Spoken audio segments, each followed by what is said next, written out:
খবর 24 সাথে আপনাকে স্বাগত। নতুন নতুন খবর জানার জন্য আমাদের চ্যানেলে চোখ রাখুন।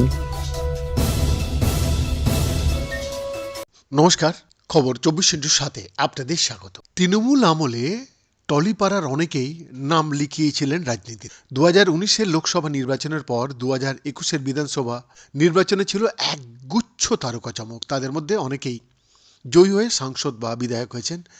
আর এই ময়দানের অন্যতম পুরনো সৈনিক চিরঞ্জিত চক্রবর্তী। টলিউডের এই অভিনেতা প্রথমবার ভোটে লড়েছিলেন 2011 সালে। পরপর 3বারের বিধায়ক তিনি।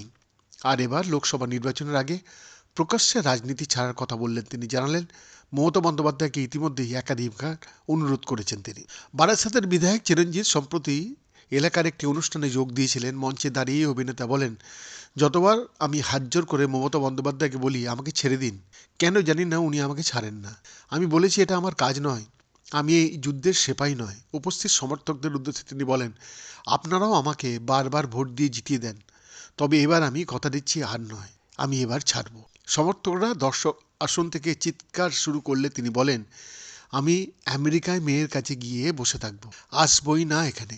বক্তব্যের শেষে তিনি বলেন, তবে ছাড়তে ইচ্ছা করে না, অন্তরটা রয়ে যায়, তাই আপনাদের কাছে বারবার ছুটে আসি। আর এলাকার উন্নয়ন তো চোখে পড়ছেই। কিছুদিন আগেই রাজনীতি ছাড়ার কথা শোনা গিয়েছিল ঘাটালের সাংসদ দেবের মুখে। দিল্লিতে লোকসভা অধিবেশনের শেষেই সংবাদ মাধ্যমের সামনে রাজনীতি ছাড়ার কথা বলেছিলেন দেব। পরে কলকাতায় মমতা বন্দ্যোপাধ্যায় ও অভিষেক বন্দ্যোপাধ্যায়ের সঙ্গে বৈঠকের পর দেব বলেন, আমি রাজনীতি ছাড়লেও রাজনীতি আমাকে ছাড়ছে না। এরপরেই ইস্তফাপত্র নিয়ে সোজা বিধানসভায় মমতার কাছে পৌঁছে যান মিমি চক্রবর্তীও। তিনি বলেছিলেন, রাজনীতি আমার জন্য নয়। প্রশ্ন উঠছে, শাসক দলের সঙ্গে তারকাদের দূরত্ব কি বাড়ছে? বৈদ্যনাথ দাসের রিপোর্ট, খবর 24/7।